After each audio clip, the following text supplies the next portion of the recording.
I can travel back to any moment captured in a photograph, but each time I do, the image fades a little more.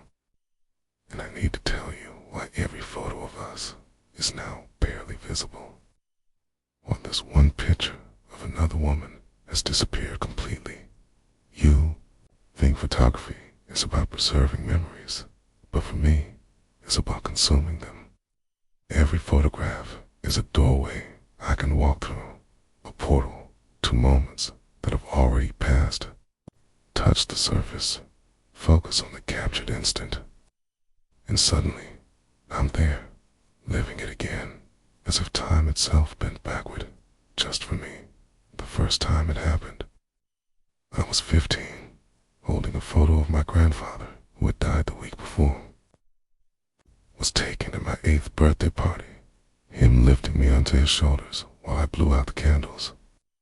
I was crying, missing him desperately, pressing the photograph against my chest, when something shifted. The world blurred, colors bleeding like watercolors in rain, and suddenly I was 8 years old again. I could smell his cologne, feel the strength of his hands as he hoisted me up, hear his laugh rumbling through his chest. For 30 perfect seconds, he was alive again, and I was small enough to believe he would never leave me. When I snapped back to the present, the photograph had changed. The colors were slightly washed out, the edges less defined. My grandfather's face was still clear, but something essential had been drained from the image. I didn't understand the cost then. I thought I had discovered magic over the years, learned the rules through experimentation and loss. I could only travel to moments where a photograph existed. I experienced the memory from the perspective of whoever took the picture, invisible to everyone captured in the frame. And most importantly, each journey weakened the photograph irreversibly. Some pictures could handle multiple visits before fading completely. Others, especially older ones, or those taken with cheaper cameras, would dissolve after just a few trips. I learned to be careful with the images that mattered most, rationing my visits like a recovering addict managing their last fix. But then I met Alina. She was a photographer herself, which should have been a sign of the trouble to come. Our relationship was documented obsessively through her lens. She captured everything. Our first date at the Botanical Gardens, lazy Sunday mornings in bed, the way I looked at her during concerts, the precise moment I realized I was in love. With her, Alina had an artist's eye for finding beauty in ordinary moments. She would photograph me reading, cooking, even sleeping, claiming she wanted to remember every version of who I was. Her apartment walls were covered with pictures of us, a shrine to our happiness that made me feel more love than I had ever imagined possible. What Alina didn't know was that I had been watching her long before we met. 3 years earlier, I had been at a gallery opening where her work was featured. One photograph in particular captured my attention, a self-portrait she had taken during a thunderstorm, standing in her apartment window with lighting illuminating her face. The expression she wore was so raw, so vulnerable, that I felt something shift in my chest just looking at it. I bought the photograph that night, telling myself it was simply because I appreciated the artistry. But I kept it on my desk, studying the way the light fell across her features, wondering who she was, what had made her look so beautifully broken in that captured moment. 6 months later, curiosity finally overwhelmed my self-control. I touched the photograph and traveled back to that stormy night. Elena's apartment was smaller then, barely furnished, painting stacked against the walls. She was 23, struggling to make it as an artist, living on ramen and determination. The thunderstorm outside matched to something turbulent inside her, some sadness she was wrestling with alone. I watched her set up the shot, adjusting the camera angle again and again, waiting for the perfect flash of lightning. When she finally captured it, the expression on her face was even more devastating in person than it appeared in the photograph. She was crying, though the camera couldn't capture her tears in the darkness. I fell in love with her in that moment, watching her create art from her pain, completely unaware that someone from her future was witnessing her most private struggle. When I returned to the present, the photograph had lost some of its sharpness, but Elena's face was still clear. I told myself one visit was enough, that I would be content knowing this small piece of her history. I was lying to myself over the next year. I returned to that night 17 more times. I memorized every detail of her apartment, learned the rhythm of her movements as she prepared for the shot. I watched her practice different expressions in the mirror, saw her reject dozens of attempts before achieving the one that would eventually hang in a gallery, dot with each visit. The photograph grew fainter. Elena's face became less defined. Dramatic lighting that made the image so powerful began to fade, but I couldn't stop. I was addicted to seeing her in that raw, unguarded moment, to witnessing the creation of the art that had first drawn me to her. By the time we met at a coffee shop near her new studio, the photograph was barely visible. Elena existed in it now as little more than a ghost, a suggestion of a human form against the window. I had consumed the image so thoroughly that it could barely hold her memory, but none of that mattered because I had the real Elena now. Our courtship was intense, passionate in a way that only comes when someone has been unknowingly preparing to love you for years.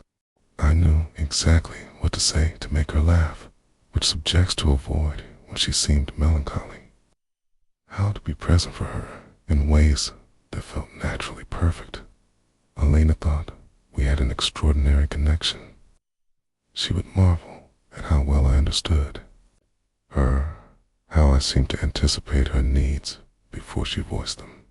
She called it soulmate recognition, the universe bringing two perfectly matched people together. She had no idea. I had been studying her like a subject for months before we ever spoke. The photograph she took of us became my new obsession.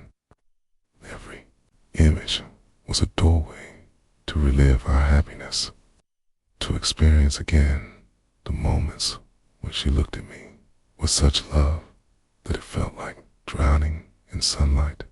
Our first kiss outside the movie theater, the morning she told me she loved me, the evening I surprised her with tickets to see her favorite band. I rationed these visits at first, saving them for nights when loneliness felt unbearable. But as our relationship deepened, so did my need to constantly revisit our best moments. The present was never enough when I could return to the exact instant she first said my name, the precise second she decided to trust me with her heart. Elena began to notice that her photographs were fading. At first, she blamed it on cheap printing or exposure to sunlight. She moved our pictures away from windows, bought archival quality frames, even had some professionally restored. But the fading continued, selective and unexplainable. The images of us together grew pale, while photographs of her friends, her family, her solo work remained vibrant. She started questioning her memory, wondering if the pictures had always been less clear than she remembered. She began taking digital backups of everything, paranoid about losing our visual history. I should have stopped then. I should have found the strength to let our photographs remain untouched, to preserve them for the normal kind of remembering that doesn't require magic. But the power was too intoxicating, and Elena was too addictive. The breaking point came. 6 months ago, Elena had been acting distant, preoccupied with something she wouldn't discuss. I found her sitting at her computer one evening, staring at a folder labeled with dates from before we met. Inside were dozens of photographs I had never seen, images from the period of her life when she was struggling and searching, creating her most honest work. One photograph made my blood freeze. It was the self-portrait from the thunderstorm, but this was a digital original, clear and sharp and devastating in its beauty. Elena's face was perfectly defined, every detail of her expression preserved in high resolution. Next to it was a physical copy of the same image, now so faded it was almost blank. Elena turned to me with tears in her eyes and asked the question that destroyed everything between us. How did you get a print of this photograph when I never sold any copies of it? The gallery owner had lied to me years earlier. The photograph wasn't for sale because Elena had never authorized its reproduction.